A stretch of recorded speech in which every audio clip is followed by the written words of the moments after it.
എല്ലാ സഹോദരങ്ങൾക്കും നമ്മുടെ യൂട്യൂബ് ചാനലിലേക്ക് സ്വാഗതം. അപ്പോൾ ഞാൻ നേരത്തെ ഒരു വീഡിയോയുടെ കുറച്ച് എനിക്ക് പറയാൻ സാധിച്ചിട്ടുണ്ടായിരുന്നുള്ളൂ. അപ്പോൾ ഞാൻ പറഞ്ഞിട്ടുണ്ടായിരുന്നു അടുത്ത വീഡിയോയുമായിട്ട് ഞാൻ വരും എന്ന് പറഞ്ഞിട്ടുണ്ടായിരുന്നു. അപ്പോൾ എന്താണെന്ന് വെച്ചാൽ ഞാനൊരു വീഡിയോയിൽ പറഞ്ഞതെന്ന് പറഞ്ഞാൽ ആ ഒരു വീഡിയോ എൻ്റെ ചാനലിൽ തന്നെ ഇപ്പോഴും ഉണ്ട്. അപ്പോൾ ഞാനതിൽ പറഞ്ഞത് മറ്റൊന്നുമല്ല, അതായത് 5000 രൂപയൊക്കെ ചിലവാക്കി ഫോട്ടോ മേടിച്ച് പൂജാമുറിയിൽ കൊണ്ടുവയ്ക്കുമ്പോൾ ആ ഒരു ഫോട്ടോ അത്രയും രൂപ 5000 രൂപ എന്നൊക്കെ പറയുമ്പോൾ സാധാരണപ്പെട്ട ഹൈന്ദവർക്ക് അത് വലിയ ഒരു തുക തന്നെയാണ്. പക്ഷേ വിശ്വാസത്തിൻ്റെ പേരിൽ ഹൈന്ദവർ ഇപ്പോൾ ഒരു കല്ല് കണ്ടാലും മുള്ള് കണ്ടാലും ഒരു പൂവ് കണ്ടാലും പുല്ല് കണ്ടാലും ഇങ്ങനെ കൂപ്പി നിൽക്കുന്നവരാണ് ഹൈന്ദവരെന്ന് പറയുന്നവർ. അപ്പോൾ അവരോട് എനിക്ക് പറയാനുള്ളൊരു കാര്യമെന്ന് പറഞ്ഞാൽ, ഞാൻ ആ ഒരു വീഡിയോയിൽ പറഞ്ഞിട്ടുണ്ടായിരുന്നത് അത് തന്നെയാണ്. 5000 രൂപ ചിലവാക്കി ഒരു ഫോട്ടോ മേടിച്ച് നിങ്ങൾ പൂജാമുറിയിൽ കൊണ്ടുവയ്ക്കുമ്പോൾ എന്താണ് നിങ്ങൾക്ക് അതുവഴി കിട്ടുന്ന നേട്ടം? അപ്പോഴും ഞാൻ ചോദിക്കുന്നത് അത് തന്നെയാണ്. നിങ്ങളൊരു കാര്യം ചെയ്യൂ, നിങ്ങൾ 5000 രൂപ കൊടുത്ത് ഒരു ഫോട്ടോ മേടിച്ച് വീട്ടിൽ കൊണ്ടുവന്ന് വെക്കാതെ നിങ്ങൾ 1000 രൂപ കൊടുത്താൽ നിങ്ങൾക്ക് മേടിക്കാൻ പറ്റും ഒരു ഫോട്ടോ. നിങ്ങൾക്ക് ഏത് സ്റ്റോളിൽ ചെന്ന് കഴിഞ്ഞാലും ഫോട്ടോ ഒരുപാട് കടകളിലുണ്ട്, ഫാൻസി സെൻറ്ററുകളിൽ പോലും ഇപ്പോൾ ഫോട്ടോകളുണ്ട്. അപ്പോൾ എവിടെ ചെന്നാലും നിങ്ങൾക്ക് കിട്ടും. ഇനി അതെങ്ങും നിങ്ങൾക്ക് തൃപ്തിപ്പെട്ടാൻ പറ്റിയില്ലെന്നുണ്ടെങ്കിൽ നമ്മൾ ഫോണിൽ സെർച്ച് ചെയ്ത് നോക്കിയാൽ, ഗൂഗിളിൽ കയറി സെർച്ച് ചെയ്ത് നോക്കിയാൽ ശ്രീകൃഷ്ണൻ്റെ ഏത് രീതിയിലുള്ള ഫോട്ടോ വേണമെങ്കിലും അതിനകത്ത് കിട്ടും നമുക്ക്. അത് കൊണ്ടുവന്ന് നല്ലൊരു സ്റ്റുഡിയോയിൽ കൊടുത്തു കഴിഞ്ഞാൽ തുച്ഛമായ വിലയ്ക്ക് അത് നമ്മൾ എത്ര സൈസിലുള്ള ഒരു ഫോട്ടോ ആയിട്ട് വേണമെന്ന് വെച്ചാൽ, നമ്മുടെ പൂജാമുറിയിൽ വെക്കുന്ന ഫോട്ടോ എന്ന് പറഞ്ഞാൽ ഭയങ്കര വലിപ്പത്തിലൊന്നും ഉള്ള ഫോട്ടോ അല്ല വെക്കുന്നത്, സാധാരണ രീതിയിൽ ഒരു മീഡിയം രീതിയിലുള്ളൊരു ഫോട്ടോയാണ് വെക്കുന്നത്. അപ്പോൾ ഒരു 1000 രൂപയ്ക്കകത്ത് മാത്രമേ നിൽക്കുള്ളൂ. നിങ്ങൾക്ക് അത് മേടിച്ച് ചെയ്തു കഴിഞ്ഞാൽ ബാക്കി വരുന്ന പൈസ ഒന്നുകിൽ നിങ്ങളുടെ മക്കൾക്ക് തിന്നാൻ കൊടുക്കുക, അതല്ലെന്നുണ്ടെങ്കിൽ ഏതെങ്കിലും അനാഥാലയത്തിന് വേണ്ടിയിട്ട് ചിലവാക്കിയാൽ അവിടെ കിടക്കുന്ന പാവപ്പെട്ട മനുഷ്യർക്ക് അത് വളരെ ഉപകാരമാവും.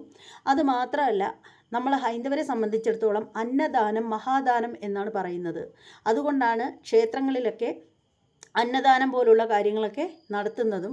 ഒരാൾ മരിച്ചു കഴിഞ്ഞാൽ പോലും അവിടെ പുലകുടിയന്തരം കഴിയുമ്പോൾ, അതായത് പുലകുടിയന്തരം എന്ന് പറയും,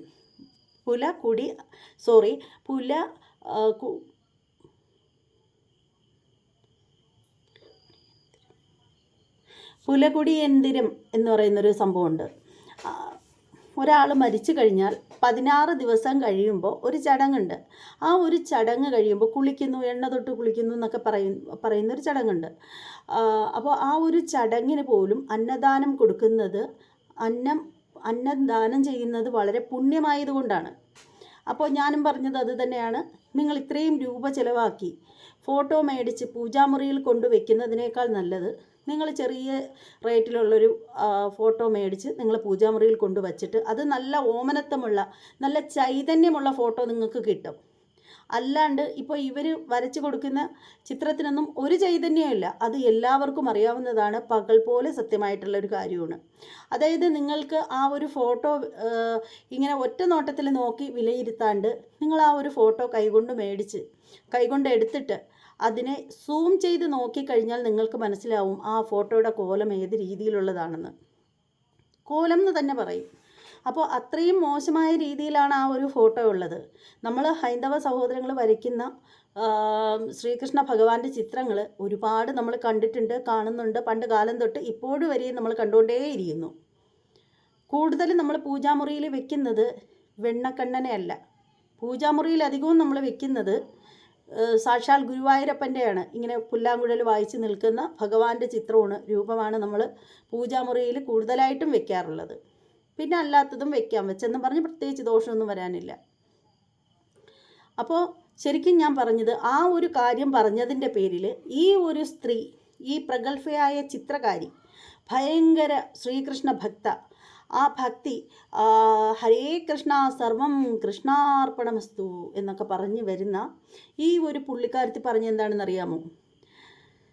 അതായത് ഞാൻ പറഞ്ഞ അതിന് വിപരീതമായിട്ട് പറഞ്ഞെന്താണെന്ന് വെച്ചാൽ, വലിയൊരു തുണിക്കടയിൽ ചെന്ന് കഴിഞ്ഞാൽ 500 രൂപയുടെ ജോക്കിയുടെ ചട്ടിയും കിട്ടും. ഫുട്പാത്തിൽ ചെന്ന് കഴിഞ്ഞാൽ വെറും 50 രൂപയുടെ ജട്ടിയും കിട്ടും. രണ്ടിലും എലാസ്റ്റിക്കും കാണും, എല്ലാം കാണും. പക്ഷേ രണ്ടിനും രണ്ട് വ്യത്യാസമാണ്. എന്നാൽ ഉപയോഗിക്കുന്നതും ഒരു കാര്യത്തിന് തന്നെയാണ് എന്നാണ് ഈ ഒരു സ്ത്രീ പറഞ്ഞത്. അപ്പോൾ നിങ്ങൾ മനസ്സിലാക്കിക്കോ, നമ്മുടെ ഭഗവാനെ വെറും അടിയിലുടുക്കുന്ന ജട്ടിയുടെ വില മാത്രമേ ഈ ഒരു സ്ത്രീ കൊടുത്തിട്ടുള്ളൂ. അതാണ് നമ്മൾ മനസ്സിലാക്കേണ്ടത്. ആ ഒരു വിഷയം അവിടെ നിൽക്കട്ടെ. പിന്നെ പറയാനുള്ളൊരു കാര്യമെന്ന് വെച്ചാൽ, ഹൈന്ദവരോടായിട്ടാണ് എനിക്ക് പറയാനുള്ളത്. ഓരോരുത്തരും വളരെ ശ്രദ്ധിച്ച് കേൾക്കേണ്ട ഒരു കാര്യമാണ്. പണ്ട് കാലത്ത് നമ്മൾ അഗർബത്തി മേടിക്കുമ്പോൾ അന്നൊക്കെ ഒരു ഉരുണ്ട ഷേപ്പിലുള്ള ചന്ദനത്തിരി ഉണ്ടായിരുന്നു. ഇപ്പം അങ്ങനെ അധികം കാണാറില്ല.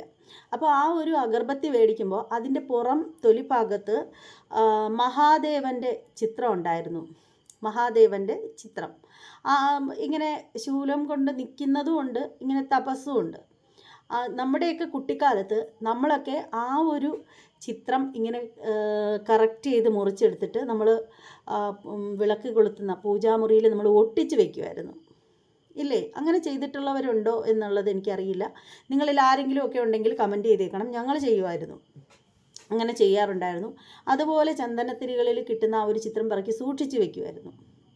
അതായത് ഇപ്പോൾ ഈ പുള്ളിക്കാരത്തി പറയുന്ന കണക്ക് 5000 രൂപയുടെ ഭഗവാന്റെ ഫോട്ടോ മേടിച്ച് പൂജാമുറിയിൽ കൊണ്ട് വെക്കുമ്പോൾ അവിടെ ഭയങ്കരമായിട്ടുള്ളൊരു പോസിറ്റീവ് വൈബ് വന്ന് നിറഞ്ഞു നിന്നിട്ട് ഒരു 10 രൂപയുടെ ഒരു ചെറിയൊരു കാർഡ് കൊണ്ടുവന്ന് ഒട്ടിച്ച് വെച്ചാൽ അതിനുള്ളിൽ ഒന്നുമില്ല എന്നുള്ളത് ഒന്നുകിൽ ഇവരുടെ അജ്ഞത, അതല്ലെന്നുണ്ടെങ്കിൽ ഇവരുടെ പ്രോഡക്റ്റ് വിറ്റ് പോകാനുള്ള ഇവരുടെ വെറും സൂത്രം.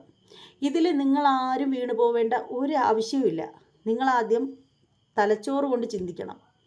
ഭഗവാനെന്ന് പറയുന്നത് തൂണിലും പുല്ലിലും എല്ലായിടത്തും ഉള്ളതാണ് ഭഗവാനെന്ന് പറയുന്നത്. ഈ ലോകം മുഴുവനും, ഈ പ്രപഞ്ചം മുഴുവനും നിറഞ്ഞു നിൽക്കുന്ന നാഥനാണ് ഭഗവാൻ എന്ന് പറയുന്നത്. അവർക്ക് പ്രത്യേകിച്ച് വാസസ്ഥലത്തിൻ്റെ പോലും ആവശ്യമില്ല.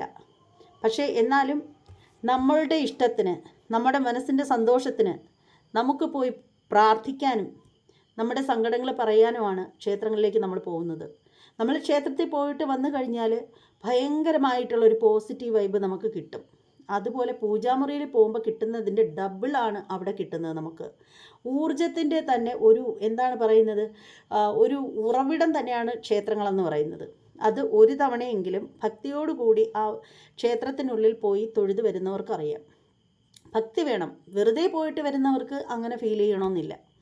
അപ്പോൾ പറയാനുള്ളതെന്ന് വെച്ചാൽ, നമ്മൾ ഒരു 10 രൂപയുടെ ഒരു ഫോട്ടോ മേടിച്ച് പൂജാമുറിയിൽ കൊണ്ടുവച്ചിട്ട് അതിനെ നമ്മൾ പ്രാർത്ഥിച്ചാലും അവിടെ ചൈതന്യം ഉണ്ടാവും. ഈ 5000 രൂപയുടെ ഫോട്ടോ കൊണ്ടുവന്ന് വെച്ചാൽ മാത്രമേ അവിടെ ചൈതന്യം ഉണ്ടാവുള്ളൂ എന്ന് പറഞ്ഞാൽ വിഡ്ഢിത്തരമാണ്, വെറും വിഡ്ഢിത്തരം. ഇനി ഒരിക്കൽ ഞാൻ നിങ്ങൾക്ക് കാണിച്ചു തരാം, എൻ്റെ വീഡിയോയിൽ തന്നെ ഞാൻ കാണിച്ചു തരാം. അതായത് എൻ്റെ അനിയത്തിയുടെ വീട്ടിൽ, പുതിയ വീടാണ്, വച്ചിട്ട് 2 വർഷം ആവുന്നതേ ഉള്ളൂ.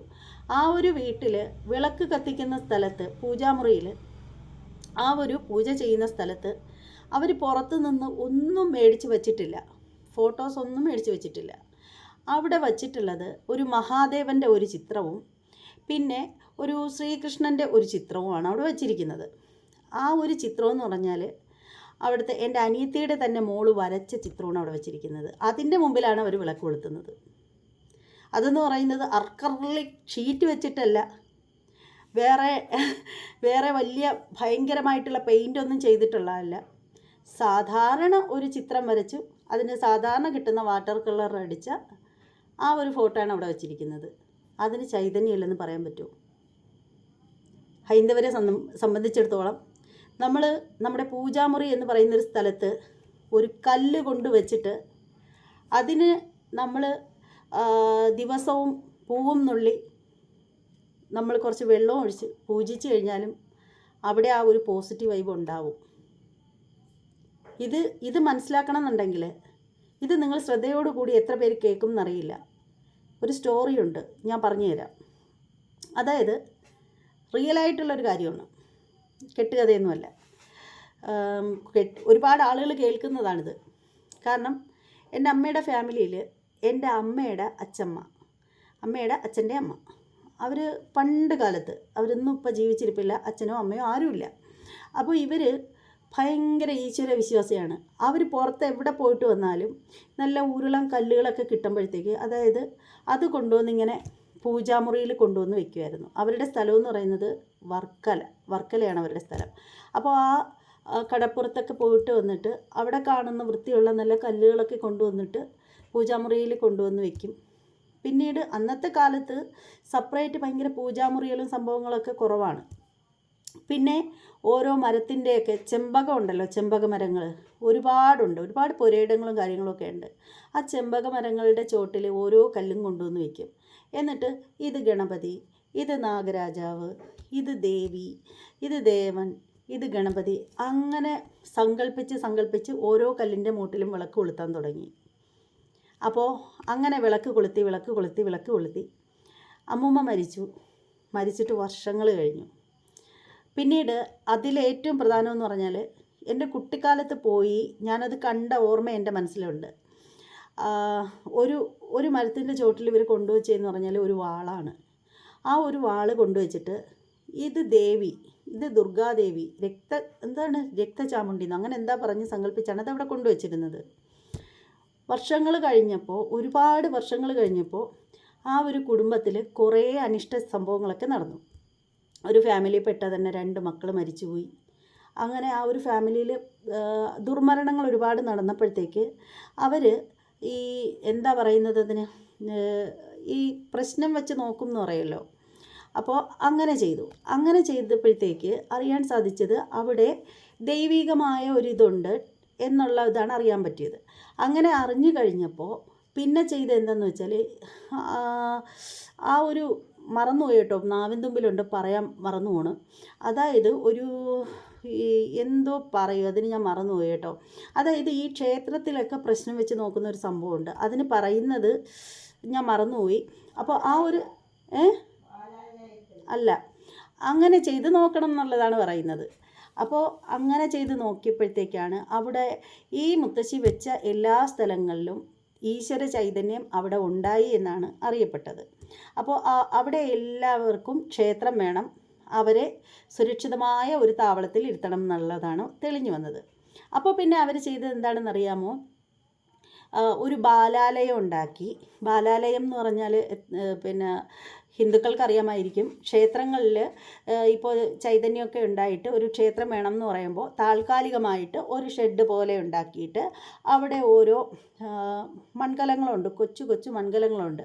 അതിൽ പൂജകളൊക്കെ ചെയ്ത് അതിനകത്ത് നെല്ല് അതുപോലുള്ള സംഭവങ്ങളൊക്കെ ഇട്ട് അതിനകത്ത് അടച്ച് ആ ബാലാലയത്തിൽ സൂക്ഷിക്കും. കുറച്ച് ആ ഒരു കാലാവധിയൊക്കെ ആകുമ്പം എത്രയോ ദിവസമുണ്ട്, കഴിഞ്ഞ് നോക്കുമ്പോഴത്തേക്ക് ആ നെല്ലൊക്കെ മുളച്ച് ഇങ്ങനെ ഇരിക്കും. അപ്പോൾ അങ്ങനെയാണ് ആ ബാലാലയത്തിൽ സൂക്ഷിക്കുന്നത്. അപ്പോൾ അവിടെ ഒരുപാട് പൂജകളും കാര്യങ്ങളൊക്കെ ഉണ്ട്. അപ്പോൾ ഈ ഒരു അഷ്ടബന്ധ പ്രശ്നം അങ്ങനെ ഏതാണ്ടാണെന്ന് തോന്നുന്നു. അപ്പോൾ അത് നടത്തിയപ്പോഴത്തേക്ക് ബാലാലയത്തിലേക്ക് മാറ്റി. ഈ പറയുന്ന ശക്തികളെയെല്ലാം ബാലാലയത്തിലേക്ക് മാറ്റി കഴിഞ്ഞപ്പോഴത്തേക്ക് 3 വർഷം വരെ അതിനുള്ളിൽ ഇരിക്കുള്ളൂ. ബാലാലയത്തിനുള്ളിൽ ഈ ശക്തികൾ 3 വർഷം വരെ മാത്രമേ ഇരിക്കൂ. അതിനകത്ത് ക്ഷേത്രം വേണം എന്നായിരുന്നു വന്നിട്ടുണ്ടായിരുന്നത്.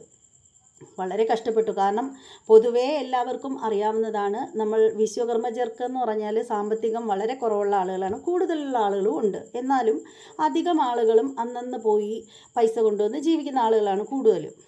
അപ്പോൾ അങ്ങനെയുള്ളവർ, പ്രത്യേകിച്ചും അമ്മയുടെ ഫാമിലിയിലുള്ളവരൊക്കെ എന്ന് പറഞ്ഞാൽ അവർ സാമ്പത്തികമൊക്കെ വളരെ കുറഞ്ഞ ആളുകളാണ്. അപ്പോൾ അവർക്കത് വലിയ ബുദ്ധിമുട്ടായി വിഷമിച്ച് ഇങ്ങനെ ഇരുന്ന സമയത്ത് ഈ പറയും പോലെ തന്നെ അടുത്തൊക്കെ ഉള്ള ആളുകൾ വസ്തു കൊടുക്കാനും അതുപോലെ ക്ഷേത്രത്തിന് വേണ്ട സംഭാവനകൾ കൊടുക്കാനും എല്ലാത്തിനും മുന്നിട്ട് വന്നു. അങ്ങനെ ആ ഒരു ക്ഷേത്രം ഇപ്പോൾ ക്ഷേത്രം റെഡിയായി 2 വർഷമായി ആ ഒരു ക്ഷേത്രം വന്നിട്ട്. പക്ഷേ അവിടെ വച്ചിരുന്ന മുത്തശ്ശി കൊണ്ടുവന്ന് 33 ദൈവങ്ങളും ഉണ്ടെന്ന് പറഞ്ഞ് വെച്ചു. പക്ഷേ അതെല്ലാത്തിനും ഒന്നും ക്ഷേത്രം വയ്ക്കാൻ പറ്റിയില്ല. പക്ഷേ ഇപ്പോൾ അവിടെ നിലവിൽ ഉള്ളതെന്ന് പറഞ്ഞാൽ യോഗീശ്വരൻ, മന്ത്രമൂർത്തി, ദുർഗാദേവി, പിന്നെ നാഗരാജാവ്, ഗണപതി, പിന്നെ ഉണ്ടല്ലോ, പിന്നെ അങ്ങനെ 1-2 പേരൂടെ ഉണ്ട്. അങ്ങനെ കുറേ ദൈവങ്ങളുണ്ട്. ബാക്കിയുള്ള കുറേ പേരെ പല ക്ഷേത്രങ്ങളിലായിട്ട് കൊണ്ടുവന്ന് കൊടുത്തു. അങ്ങനെയായിരുന്നു. അതിപ്പോൾ ഒരു നല്ലൊരു അടിപൊളി ക്ഷേത്രമാണ്, നല്ല സൂപ്പർ ക്ഷേത്രമാണ്. ആ ഒരു ക്ഷേത്രത്തിൻ്റെ പേര് തന്നെ എല്ലാവർക്കും പറഞ്ഞു കഴിഞ്ഞാൽ ഒരുമാതിരിപ്പെട്ട എല്ലാവർക്കും അറിയാം. ഭയങ്കര ഫേമസ് ഒന്നും ആയിട്ടില്ലെങ്കിൽ പോലും ഇപ്പോൾ ദിവസപൂജയൊന്നുമില്ല, അതിനു വേണ്ട സാമ്പത്തികമൊന്നും ആർക്കും ഇല്ലാത്തത് കൊണ്ട് ദിവസപൂജയൊന്നുമില്ല.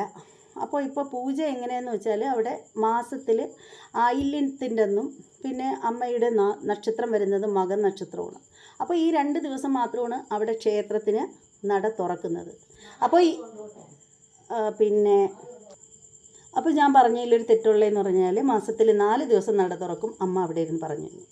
അപ്പോൾ മാസത്തിൽ 4 തവണ നട തുറക്കുകയുള്ളൂ, എല്ലാ ദിവസവും തുറക്കില്ല. കാരണം സാമ്പത്തികമില്ല. ഒരു തിരുമേനി കൊണ്ടുവന്ന് ക്ഷേത്രത്തിൽ ഡെയിലി പൂജ നടത്തണമെങ്കിൽ ഒരുപാട് ചിലവാണ്. അപ്പോൾ ഈ ഒരു സ്റ്റോറി ഞാൻ പറഞ്ഞത് എന്തിനാണെന്ന് വെച്ചാൽ, ഒരു കല്ല് കൊണ്ടുവച്ചാലും അതിൽ ചൈതന്യം ഉണ്ടാവും. അപ്പോൾ അതിന് ഡെയിലി തുള്ളി വെള്ളം ഒഴിച്ച് 2 തെറ്റിപ്പൂ ഇട്ട് ഒരു തുളസിപ്പൂ ഇട്ട് അതിൻ്റെ മുന്നിൽ ഒരു ചന്ദനത്തിരി മാത്രം കത്തിച്ച് വെച്ചാലും അവിടെ ചൈതന്യം ഉണ്ടാവും. അല്ലാതെ 5000 രൂപയുടെ ഫോട്ടോ കൊണ്ടുവന്ന് പൂജാമുറിയിൽ കൊണ്ട് വെച്ചാലേ ചൈതന്യം ഉണ്ടാവുള്ളൂ എന്ന് പറയുന്നത് വിഡ്ഢിത്തരം മാത്രമാണ്. ഞാൻ ഈ പറയുന്നത് മറ്റ് ഏതെങ്കിലും, അതായത് ഏതെങ്കിലും താന്ത്രിക വിധികളൊക്കെ അറിയാവുന്ന ആരെങ്കിലും കേൾക്കുന്നുണ്ടെങ്കിൽ, ഞാൻ പറഞ്ഞതിൽ തെറ്റുണ്ടെങ്കിൽ ഞാൻ നിങ്ങളെ കൂടെ വന്ന് മാപ്പ് പറയാൻ തയ്യാറാണ്. നിങ്ങൾക്കതിവിടെ കമൻറ്റ് ചെയ്യാം. കാരണം ഇത് റിയലായിട്ടുള്ള കാര്യമാണെന്ന് അറിയാവുന്നതിൻ്റെ പേരിൽ തന്നെയാണ് സംസാരിക്കുന്നത്. അപ്പോൾ അല്ലാണ്ട് ഇവരുടെ ഈ വിഡ്ഢിത്തരത്തിന് ഇവർ പറയും, അവരുടെ കച്ചവടത്തിനൊക്കെ വേണ്ടിയിട്ട് അവർ പറയുന്നത് എന്താണെന്നറിയാമോ, അത് ചിലവാകും, അങ്ങനെയാണ് ഇങ്ങനെയാണെന്ന് പറയും. നിങ്ങൾ നിങ്ങളുടെ കുഞ്ഞുങ്ങൾക്ക് ആഹാരം വെച്ച് കൊടുക്കൂ. ഈ വെറുതെ ഈ വിഡ്ഢിത്തരത്തിന് കൂട്ടു നിൽക്കാതെ നിങ്ങൾക്ക് സാധാരണ 10 100 രൂപ കൊടുത്ത് ഒരു ഫോട്ടോ മേടിച്ച് കൊണ്ടുവച്ചാലും അതിൽ ദൈവമുണ്ട്. അതിൽ നമ്മൾ എങ്ങനെയാണോ ആ ഒരു ഫോട്ടോയെ കാണുന്നത് എന്ന് വെച്ചാൽ അതനുസരിച്ചാണ് അതിൽ ചൈതന്യം ഉണ്ടാവുന്നത്. നമ്മൾ ഇനി 1 ലക്ഷം രൂപയുടെ ഒരു ഫോട്ടോ മേടിച്ച് പൂജാമുറിയിൽ കൊണ്ടുവച്ചിട്ട് അതിന് സമയത്ത് വിളക്ക് കൊളുത്തത്തില്ല, അതിലൊരു മാല കെട്ടിയിടാൻ സാധിക്കുമെങ്കിൽ ചെയ്താൽ മതി. ഒരു വിളക്കും കൊളുത്താണ്ട് അതിൽ ഒരു പൂന്നുള്ളി ഇടാണ്ട് ഒന്നും ചെയ്യാതെ ഒരു ഇത് വാങ്ങിച്ച് പൂജാമുറി കൊണ്ട് വെച്ചാൽ അവിടെ എന്തെഴുമ്പേറ്റം ഉണ്ടാവും? ഒന്നും ഉണ്ടാവാൻ പോണില്ല. നിങ്ങൾക്ക് ദുരിതം മാത്രമേ ഉണ്ടാവുള്ളൂ. അപ്പം നമ്മൾ പൂജിക്കുന്ന കണക്കിരിക്കും. അതേസമയം നമ്മൾ ഈ പൂജാമുറിയിൽ ഒന്നും കൊണ്ട് വെക്കാണ്ട് ഒരു നിലവിളക്ക് മാത്രം കത്തിച്ചിട്ട് നമ്മുടെ മനസ്സിൽ ഏത് മൂർത്തിയെയാണോ പ്രാർത്ഥിക്കാൻ താല്പര്യം ആ ദൈവങ്ങളെ മാത്രം വിളിച്ച് പ്രാർത്ഥിച്ചാലും ആ ഒരു സാമീപ്യം അവിടെ ഉണ്ടാവും. അല്ലാണ്ട് അവിടെ ഇന്നത് തന്നെ കൊണ്ടുവയ്ക്കണം എന്നില്ല. എത്രയോ ആളുകൾ പൂജാമുറി ഇല്ലാണ്ട് സിറ്റ് ഔട്ടിൽ കൊണ്ടുവന്ന് വിളക്ക് കത്തിച്ചിട്ട് പ്രാർത്ഥിച്ചിട്ട് പോകുന്നു എന്ന് കരുതി ആ വീട്ടിൽ ദൈവികമായിട്ടുള്ള ഒരു ഊർജ്ജം ഇല്ലെന്ന് പറയാൻ പറ്റുമോ? അങ്ങനൊന്നുമില്ല. എൻ്റെ വീട്ടിൽ എൻ്റെ പൂജാമുറിയിൽ 2 കല്ലുകളുണ്ട്. 2 ഉരുളം കല്ലുകൾ വെച്ചിട്ടുണ്ട്. അത് എവിടെ നിന്നെന്ന് വെച്ചാൽ അത് കഴിഞ്ഞ തവണ എൻ്റെ മോൻ ശബരിമലയിൽ പോയിട്ട് വന്നപ്പോൾ കൊണ്ടു തന്നതാണ്. അത് ആ കല്ലുകൾ എടുത്ത് എങ്ങും വലിച്ചെറിയാൻ തോന്നിയില്ല, എങ്ങും കൊണ്ട് കളയാൻ തോന്നിയില്ല. ഞങ്ങളെന്തായാലും വിളക്കിൻ്റെ മുമ്പ് പ്രാർത്ഥിക്കും. വിളക്കിൻ്റെ മുമ്പ് നമ്മൾ പൂജിച്ച് പ്രാർത്ഥിക്കും സമയത്ത്. അപ്പോൾ അതുപോലെ ആ ഒരു കല്ലിന് വേണ്ടിയിട്ട് പ്രത്യേകിച്ച് ഒന്നും ചെയ്യണ്ട. അത് അവിടെ കൊണ്ട് വെച്ചിട്ടുണ്ട്, അവിടെ ഇരിക്കട്ടെ. അതാണ് കാര്യം. അല്ലാണ്ട് നിങ്ങൾ ഈ പറയുന്നത് പോലെ കയ്യിലിരിക്കുന്ന പൈസ കൊടുത്ത് ഫോട്ടോകൾ മേടിച്ച് കൂട്ടി നിങ്ങൾ ആ പൈസ കൊടുത്ത് നിങ്ങൾ ഏതെങ്കിലും അനാഥാലയത്തിൽ കൊടുക്കൂ, സംഭാവന ചെയ്യൂ. നിങ്ങൾക്ക് പുണ്യം കിട്ടും. അവരൊരു നേരത്തെ ഭക്ഷണത്തിന് വേണ്ടിയിട്ട് കാത്തിരിക്കുന്നവരുണ്ടായിരിക്കും. ഉദയഗിരിച്ചയ്ക്കൊന്നും കൊണ്ട് കൊടുത്തു കളയല്ലേ ഞാൻ പറഞ്ഞെന്നും പറഞ്ഞ്. പിന്നെ നിങ്ങൾ ചെയ്യേണ്ട ഒരു കാര്യമെന്ന് വെച്ചാൽ നിങ്ങൾ ചെയ്യൂ. നിങ്ങൾ ക്യാൻസർ സെൻ്ററിൽ കൊണ്ട് കൊടുക്കും. നിങ്ങൾക്ക് പൈസ കൂടുതലായിട്ടുണ്ടെങ്കിൽ ഒരുപാട് പേര് ദുരിതങ്ങൾ അനുഭവിക്കുന്ന ഒരുപാട് ആളുകളുണ്ട്. അവർക്ക് കൊണ്ട് കൊടുക്കുക, നിങ്ങൾക്ക് മോക്ഷം കിട്ടും. അതുപോലെ തന്നെ നമ്മുടെ യൂട്യൂബ് ചാനലിൽ തന്നെ നമ്മൾ നോക്കിക്കഴിഞ്ഞാൽ ഒരുപാട് പേര് ആഹാരം കഴിക്കാൻ പോലും നിവൃത്തിയില്ലാത്ത ആളുകളുണ്ട്. നിങ്ങൾ അവർക്ക് കൊടുക്ക്, നിങ്ങൾക്ക് മോക്ഷം കിട്ടും. അല്ലാണ്ട് 5000 6000 10000 രൂപ ചിലവാക്കി ഫോട്ടോ മേടിച്ച് പൂജാമുറി കൊണ്ടുവച്ചാൽ നിങ്ങൾക്കൊരു കുന്തവും കിട്ടാൻ പോണില്ല. ഞാനിത് പറഞ്ഞതിൻ്റെ പേരിൽ ഹിന്ദുക്കൾ കേൾക്കാൻ വേണ്ടിയിട്ടാണ് പറഞ്ഞത്. ഞാനിത് എൻ്റെ ചാനലിൽ ഇരുന്ന് പറഞ്ഞതിൻ്റെ പേരിൽ ഈ സ്ത്രീയുടെ ദുഷ്ടമനസ്സ് ഒന്ന് ആലോചിച്ച് നോക്കണം. നമ്മളെപ്പോലുള്ള ഓരോരുത്തരും 10 വട്ടം പറയുമ്പോൾ ഇവരുടെ കച്ചവടത്തിനെ അത് ബാധിക്കും എന്നുള്ളത് കൊണ്ട് ഇവർ എൻ്റെ പേരിൽ കേസ് കൊടുത്തിരിക്കുക. ഒന്ന് ഓർത്ത് നോക്കൂ. കൊടുക്കട്ടെ, എത്രയോ കൊടുക്കട്ടെ. എനിക്കതിലൊന്നും ഒരു വിഷയമില്ല. കാരണം ഇവരെ പറ്റിയിട്ട് കൊടുക്കാനാണെങ്കിൽ ഒരുപാട് പേര് കേസ് കൊടുത്തിട്ട് കൂളായിട്ട് നടക്കുന്നൊരു വ്യക്തിയാണ് ഈ ഒരു സ്ത്രീ. ഒരുപാട് പേര് ഇവർക്കെതിരെ കേസ് കൊടുത്തിട്ടുണ്ട്. അതായത് സ്മൃതി എന്ന് പറയുന്നൊരു കൊച്ചുകുട്ടിയെ, വിവാഹം പോലും കഴിക്കാത്ത കുട്ടി പ്രഗ്നൻ്റ് ആണെന്നും അവരെക്കുറിച്ച് പറയാൻ പാടില്ലാത്ത അത്രയും മോശം കാര്യങ്ങൾ ഇവർ പറഞ്ഞുണ്ടാക്കി. അതും ഈ സോഷ്യൽ മീഡിയയിൽ വന്നിട്ട് ആ കുട്ടി കൊടുത്ത ആ ഒരു കേസ് അവിടെ കിടപ്പുണ്ട്. അതുപോലെ തന്നെ നമ്മുടെ പ്രിയ എന്ന് പറയുന്ന ആ ഒരു ലേഡിയെ വന്നിട്ട് അവരെ ഡെയിലി മച്ചി ഒരു കുട്ടിയില്ലാത്തതിൻ്റെ പേരിൽ അവരെ യൂട്യൂബിൽ സോഷ്യൽ മീഡിയയിൽ വന്നിട്ട് വിളിക്കുന്ന അധിക്ഷേപങ്ങളാണ്. നിങ്ങളതെല്ലാം കേട്ടോണ്ടിരിക്കുന്നതാണ്. ഇത്തരത്തിൽ വായിൽ നിന്നും അനാവശ്യ വാക്കുകൾ മാത്രം വരുന്ന ഇവരുടെ കയ്യിൽ നിന്ന് നിങ്ങൾ എന്തിനു ഫോട്ടോ മേടിക്കണം? ഞാൻ ചോദിക്കുന്നത് അതാണ്. ഒരു സ്റ്റാൻഡേർഡുള്ളൊരു ഫുട്പാത്തിൽ ഇവർ പറയുന്നു, ഫുട്പാത്തിൻ്റെ കാര്യം. ഫുട്പാത്തിൽ ഇരുന്ന് കച്ചവടം നടത്തുന്ന ആളുകളുടെ മനസ്സിൽ നന്മയുണ്ട്. അവരൊക്കെ പൈസ കൊണ്ടുവന്ന് കെട്ടിവെച്ചിട്ട് അത് ചെയ്യണം ഇത് ചെയ്യണം എന്നുള്ള വലിയ വലിയ സ്വപ്നങ്ങളൊന്നുമില്ല. അന്നന്ന് വയറ് നിറയ്ക്കാൻ വേണ്ടിയിട്ട് മാത്രമാണ് അവർ ഫുട്പാത്തിൽ കച്ചവടത്തിന് വരുന്നത്. ഫുട്പാത്തിൽ കച്ചവടം ചെയ്യുന്നവരുടെ കയ്യിലിരിക്കുന്ന സാധനങ്ങൾ മോശമാണെന്നൊന്നും പറയണ്ട. വളരെ നല്ല സാധനങ്ങൾ കൊണ്ടുവരുന്നവരുണ്ട്. നമ്മളെപ്പോലുള്ള സാധാരണക്കാർക്ക് ഫുട്പാത്തിലെ സാധനങ്ങൾ മേടിച്ചെന്ന് പറഞ്ഞ് ഒരു ഞാൻ മേടിക്കാറുണ്ട്. ഫുട്പാത്തിൽ കാണുന്ന സാധനങ്ങളൊക്കെ ഞാൻ മേടിക്കും. ഞാനങ്ങ് ഭയങ്കര സംഭവങ്ങൾ മാത്രമേ മേടിക്കുന്നുള്ള ആളൊന്നുമല്ല, എല്ലാം മേടിക്കും. ഞാനൊരു തുണിക്കടയിൽ ചെന്ന് കഴിഞ്ഞാലും ഹൈ ക്വാളിറ്റിയുള്ള സാധനമൊന്നും ഞാൻ തിരക്കി പോകില്ല. മീഡിയം ടൈപ്പ് സാധനങ്ങൾ അത്രയേ ഉള്ളൂ. ഒരുപാട് പൈസയ്ക്കുള്ള സാധനം ഇട്ടാലേ ഞാൻ വലിയ ആളാവുമെന്നൊന്നുമില്ല. ഈ ഒരു കോടി രൂപയുടെ വസ്ത്രം ഇടുന്ന ആളിനെയും പിന്നെ 150 രൂപയുടെ വസ്ത്രം ഇടുന്ന ആളിനെയും മണ്ണിൻ്റെ അടിയിൽ തന്നെയാണ് കൊണ്ടുവയ്ക്കുന്നത്. ഇപ്പോൾ ഈ അംബാനി ആയാലും അദാനി ആയാലും ഈ പറയുന്ന ഈ സാധാരണപ്പെട്ട ഈ ഞാനാണെങ്കിൽ പോലും മരിച്ചു കഴിയുമ്പോൾ മണ്ണിൻ്റെ അടിയിൽ തന്നെ കൊണ്ടുവയ്ക്കുന്നത്. കുറച്ച് കഴിയുമ്പം എന്താണ്, പുഴുവരിച്ചും പോവും. അത്രയേ ഉള്ളൂ. പിന്നെ നമ്മൾ ഹിന്ദുക്കളെ സംബന്ധിച്ചിടത്തോളം നമ്മളെ അപ്പോഴേ കത്തിച്ചും കളയും. അതുകൊണ്ട് പുഴുക്കാനുള്ള അവസരം ഉണ്ടാവത്തില്ല. അത്രയേ ഉള്ളൂ. അല്ലാണ്ട് നിങ്ങൾ ഹൈന്ദവർ കേൾക്കാൻ വേണ്ടിയിട്ട് വീണ്ടും പറയുകയാണ്, ഈ ഒരു കാര്യം ഹിന്ദുക്കൾ വഞ്ചിതരാകരുത് എന്ന് പറഞ്ഞതിൻ്റെ പേരിലാണ് ഈ ഒരു സ്ത്രീ എനിക്കെതിരെ കേസ് കൊടുത്തിരിക്കുന്നത്. അപ്പോൾ ഇവരുടെ ബുദ്ധി എത്ര മോശമാണെന്ന് നിങ്ങളൊന്ന് ചിന്തിച്ച് നോക്കൂ. ഞാൻ സംസാരിച്ചത് എൻ്റെ സഹോദരങ്ങളോടാണ്, എൻ്റെ ഹൈന്ദവ സഹോദരങ്ങളോടാണ് ഞാൻ വീണ്ടും പറയുന്നത്. അതിൻ്റെ പേരിൽ എനിക്കെതിരെ കേസ് കൊടുത്ത വ്യക്തിയാണ്. ഈ പറയുന്ന വ്യക്തി തന്നെ എന്നെ ഹണി ട്രാപ്പുകാരിയാക്കിയിട്ടുണ്ട്. ഹണി ട്രാപ്പ് എന്താണെന്ന് എല്ലാവർക്കും അറിയാലോ. അപ്പോൾ എനിക്കെതിരെ ഒരുപാട് ഹണി ട്രാപ്പ് കേസുകളുണ്ടെന്ന് ഇവൾ പറഞ്ഞിട്ടുണ്ട്. അതുപോലെ തന്നെ എനിക്ക് ഏതോ ഒരു കാമുകനുണ്ടെന്ന് പറഞ്ഞിട്ടുണ്ട്. ഞാൻ കണ്ടിട്ടില്ല, കേട്ടിട്ടില്ല, അറിയത്തേയില്ല. അത്തരത്തിൽ എന്നെപ്പറ്റി ഒരുപാട് അപവാദങ്ങൾ സോഷ്യൽ മീഡിയയിൽ പ്രചരിപ്പിച്ച ഒരു വ്യക്തിയാണ്. പക്ഷേ ഇവൾ കള്ളി ആയതുകൊണ്ട് ആരും വിശ്വസിക്കില്ല എന്നുള്ളതേ ഉള്ളൂ. പിന്നെ പറഞ്ഞിട്ടുള്ളൊരു കാര്യം എന്ന് വെച്ചാൽ, എൻ്റെ വിശ്വാസത്തെ നിങ്ങളൊന്ന് ഓർത്ത് നോക്കൂ. കണ്ണൻ്റെ പടം മേടിക്കൂ, എനിക്ക് തൊഴിൽ തരൂ എന്ന് പറഞ്ഞുകൊണ്ടിരിക്കുന്ന ഇവൾക്ക് നമ്മുടെ പഴനിമലയിലുള്ള ശ്രീ മുരുകസ്വാമിയെ ഭയങ്കര വെറുപ്പാണ്. എൻ്റെ ഈ തലമുടി ഞാൻ മുണ്ടനം ചെയ്തത് എനിക്ക് 41 വയസ്സിപ്പോൾ ആയതേ ഉള്ളൂ. ഞാൻ പഴനിമലയിൽ പോയി ഡിസംബറിൽ എൻ്റെ തലമുടി കൊടുത്തത് എൻ്റെ ഭക്തിയുടെ പേരിലാണ്, എൻ്റെ വിശ്വാസത്തിൻ്റെ പേരിലാണ്. അതിനെ ഇവൾ ചോദ്യം ചെയ്തത് എങ്ങനെയാണെന്നറിയാമോ? എൻ്റെ തലയിൽ നിറച്ച് പേൻ പുഴുത്തിട്ട് 1 ദിവസമോ 2 ദിവസമോ ഒന്നുമല്ല, ഒരുപാട് ദിവസം ഇവളും ഇവളുടെ സഹോദരൻ എന്ന് പറയപ്പെടുന്ന യുവാവും കൂടി പറഞ്ഞതെന്ന് വെച്ചാൽ, ഞാൻ പഴനിമലയിൽ പോയി തലയിൽ പേൻ പുഴുത്തിട്ടാണ് മുടി വെട്ടിക്കൊടുത്തത്. പിന്നെ അതായത് തല പുഴുത്ത് പോയപ്പോൾ പിന്നെ ഒന്നും ചെയ്യാൻ പറ്റിയില്ല. എന്താണ്, കൃഷ്ണനെ ചേർത്ത് പിടി എന്ന് പറയുന്നത് എന്തിനാണ്? പണത്തിന് വേണ്ടിയിട്ട്, പണം സമ്പാദിക്കാൻ വേണ്ടിയിട്ട്. ഇത്രയും സമ്പാദിച്ചത് ഹിന്ദുക്കളെ കൊന്നു തിന്നതല്ലേ? അതായത് ഹിന്ദുക്കളെ പറ്റിച്ചുണ്ടാക്കിയതല്ലേ? അതാണ് ഞാൻ ഉദ്ദേശിച്ചത്. അങ്ങനെ ഉണ്ടാക്കിയതാണ്. അപ്പോൾ അവൾക്ക് പഴനിമലയിലുള്ള മുരുകനോട് വെറുപ്പാണ്. എന്തല്ലേ? അപ്പോൾ ഇതുകൊണ്ടാണ് ഞാൻ വീണ്ടും പറയുന്നത്, നിങ്ങളൊരു കാര്യം ചെയ്യൂ. നിങ്ങൾ ചിത്രം മേടിക്കൂ. നിങ്ങൾ 50 രൂപയുടെ ഫോട്ടോ മേടിച്ച് വിളക്കിൻ്റെ മുമ്പ് കൊണ്ടുവച്ച് ഇതാക്കൂ. അവിടെ ദൈവം വരും. നിങ്ങളൊന്നും ചെയ്യാതെ ചുമ്മാ ചന്ദനത്തിൽ കത്തിച്ച് പ്രാർത്ഥിച്ചാലും അവിടെ ദൈവം വരും. നിങ്ങളുടെ മനസ്സിലുള്ള പ്രാർത്ഥന അത് മാത്രം മതി. പ്രാർത്ഥനയാണ് എല്ലാത്തിലും വലുതായിട്ട്, അല്ലാതെ ഒന്നുമില്ല. നിങ്ങൾ 1 കോടി രൂപയുടെ ചിത്രം മേടിച്ച് പൂജാമുറി കൊണ്ടുവച്ചാലും നിങ്ങളുടെ മനസ്സ് ശരിയല്ലെങ്കിൽ അവിടെ ഒന്നും ഉണ്ടാവില്ല.